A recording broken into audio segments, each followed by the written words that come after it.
Operation Ivy are the godfathers of this whole entire genre. I find it kind of repetitious to just talk about them for no reason, Mhm. but I do want to give them their flowers. So Operation Ivy basically created this genre of music where you blend the ska stuff and the reggae stuff from Jamaica and England with like a faster paced, high energy punk rock because they're both political musics. So, what is your opinion on the historical relevance of Operation Ivy and like where do they sit in this genre as far as like being the godfathers of it? Yeah, I put him firmly in that Godfather position because you can't really get another band before them that's both ska and punk in that same kind of way. Not that the things weren't related necessarily, especially like the ska bands, like the two-tone bands, specifically after the first wave, and they hung out with punk bands and they were adjacent to punk and the punk scene and the mods and all that, and they're all part of all that. But they were the first band. Operation Ivy is the first band that synthesized the two in Yeah, such a way, and they're equal parts both too. To your opener about ska and punk, they are right, 100% a punk band. They're undoubtedly a punk band.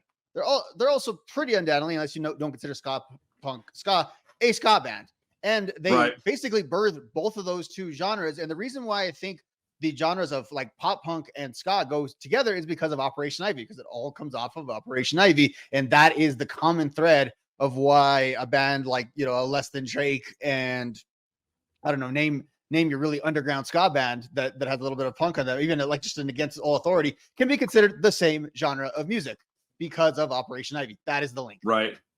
Yeah, you can put Mustard Plug, Against All Authority, and Real Big Fish all in the same group because of Mhm. that. And very different bands, but Very that's the different. link. That's the Uh, thing. That's where your brain sort of connects them from the start, and it all branches off of there.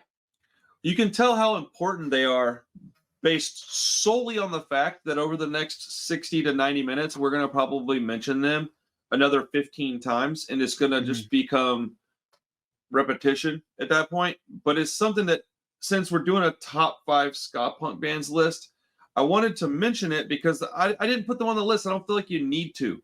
I feel like when Mhm. you think ska punk, you think like, oh, it's like having like, specifically in the UFC, they have like the champion and then the top 5.